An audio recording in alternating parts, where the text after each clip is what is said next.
Assalamualaikum warahmatullahi wabarakatuh. Selamat siang sobat semua, salam sejahtera. Oke, semoga kawan-kawan dan teman-teman selalu ada dalam kondisi sehat dan selalu dimudahkan rezekinya. Amin ya rabbal alamin. Oke sobat, kalau kita lihat sekarang ini polemik ataupun revisi mengenai Undang-Undang Desa Nomor 6 Tahun 2014 itu semakin tidak ada kejelasan seperti apa nantinya ke depan ya. Karena kalau kita lihat juga di Badan Legislasi DPR RI itu dibahas kalau tidak salah 3 bulan yang lalu. Dan itu juga membahas kebanyakan itu poinnya itu mengenai dana desa ya kalau tidak salah. Apakah ini hanya kepentingan politik semata atau hanya untuk mengambil simpati dari pemerintah desa? Karena kita ketahui ya, dana desa yang digelontorkan pemerintah dimulai tahun 2015 itu sampai saat ini setiap tahunnya itu ada peningkatan ya. Nah, di Badan Legislasi DPR RI itu dibahas kembali nantinya seperti apa formulasi untuk dana desa ke depannya. Nah, padahal kita ketahui bersama permasalahan yang ada di pemerintahan desa itu tidak hanya mengenai soal anggaran ya, tetapi permasalahan yang lain itu masih ada ya, seperti kesejahteraan perangkat desa dan kepala desanya itu belum sepenuhnya sesuai dengan aturan. Kalau kita lihat ya di pulau-pulau lain atau di desa-desa lain itu di luar Jawa itu ada penghasilan perangkat desa dan kepala desa yang dibayarkan 3 bulan sekali atau tidak sesuai dengan peraturan pemerintah ya. Itu juga harus diperhatikan ya oleh pemerintah dan anggota dewan ya sebagai wakil rakyat di pemerintah. Coba kita akan flashback ya videonya, kita akan persingkat karena kalau kita lihat ini semua praksi di Badan Legislasi DPR RI ini menyetujui peningkatan untuk dana desa nantinya ke depannya ya. Oke sobat, ini dia videonya. Besaran dana desa yang sumbernya dari dana transfer daerah itu minimal 2 miliar rupiah. Ya. Karena ada yang mengusulkan lagi, nanti harus dibedakan dana desa dan dana alokasi desa kan? ADD. Itu kan kita sudah menyebutkan bahwa sumber pembiayaan dana desa itu adalah dana transfer daerah. Dana transfer daerah itu kan 6 item. Ada lagi yang minta supaya dana desa itu dipisahkan, tapi sumbernya dari dana perimbangan. Dana perimbangan itu juga sudah masuk dalam komponen dana transfer daerah. Kami tetap pada posisi bahwa pandangan kami itu tidak ada limitasi prosentasi. Dan tidak ada limitasi nominal, sama seperti diomongkan di grup ya, di WA grup. Jadi ini juga ada arahan nih, ketua fraksi langsung nge-WA. Jadi judulnya, pada prinsipnya fraksi PAN mendukung penambahan alokasi dana desa per tahun secara terukur sesuai dengan kemampuan APBN garing APBD tanpa ada limitasi prosentasi atau nominal dalam undang-undang. Ini yang penduduknya 1000 kok dapat 2 miliar, kita yang 18.000 2 miliar juga.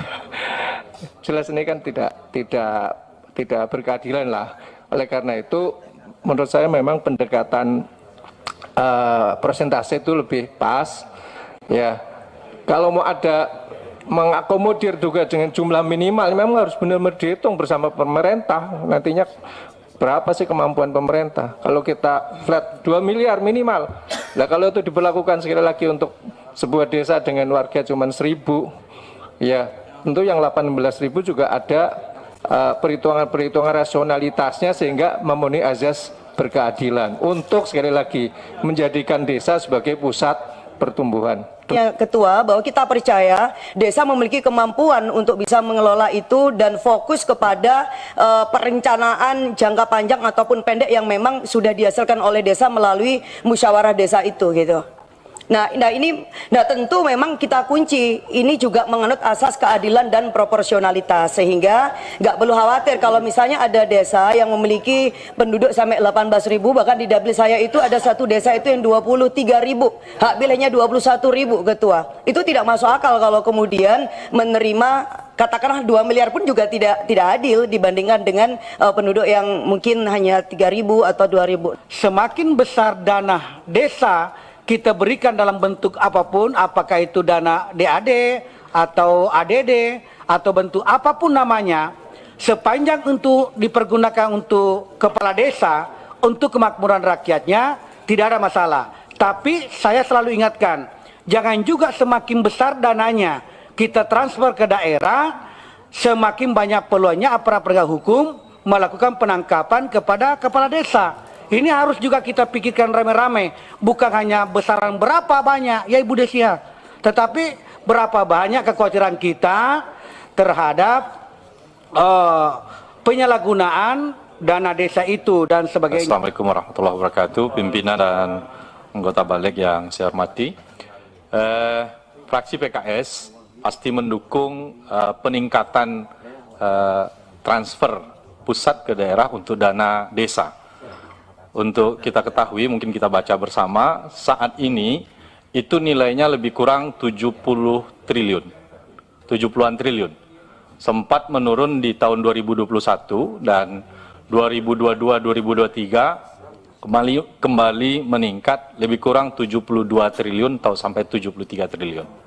Nah, kami setuju agar melalui undang-undang ini, revisi undang-undang ini, kita membuat semacam mandatori untuk pemerintah agar betul-betul memberikan angka yang pasti dan lebih besar dari sebelumnya, ya, menuju kepada persentase. Pembagiannya ke distribusinya ke desa itu sesuai dengan indikator-indikator yang telah disampaikan. Oke, sudah kita saksikan bersama ya. Jadi kita lihat dari para wakil rakyat ini, kalau kita simak itu semuanya menyetujui peningkatan dana desa ke setiap desa, ya ada peningkatan. Jadi bisa saja nantinya dari 1,5 miliar menjadi 2 miliar ataupun itu tergantung nantinya ya, karena belum dibahas dengan pemerintah.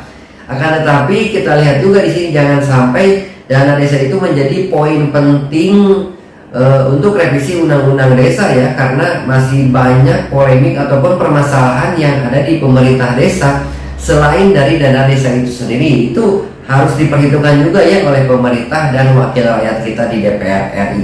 Tak lupa diperhatikan juga untuk kesejahteraan perangkat desa dan kepala desanya ya, karena uang itu tidak sedikit ya, apalagi misalkan 1 miliar, 2 miliar, 3 miliar itu tidak sedikit pengelolaannya. Itu butuh konsentrasi, itu butuh benar-benar pengelolaan yang benar-benar jeli, yang benar-benar pintar. Karena kita lihat sendiri sekarang pemerintah desa itu banyak disorot, tidak hanya di masyarakat, di media, itu di pemerintah, itu APH juga menyoroti ya untuk pemerintah desa saat ini, sobat. Nah, jadi untuk kesejahteraan ataupun status nantinya seperti apa kejelasannya ya, status kepegawaian dari perangkat desa ini tidak dibahas ya di sini. Oke, itu mungkin nanti dibahas di waktu-waktu yang lain ya, atau di nantinya ada jalan keluar untuk perangkat desa nantinya seperti apa status kejelasannya. Oke sobat, demikian informasinya, mudah-mudahan bermanfaat. Silahkan dukung channelnya ya dengan tekan tombol subscribe dan jangan lupa berikan komentarnya. Oke, selalu jaga kesehatan, jaga pola makan, istirahat yang cukup, dan olahraga yang teratur pula ya. Assalamualaikum warahmatullahi wabarakatuh.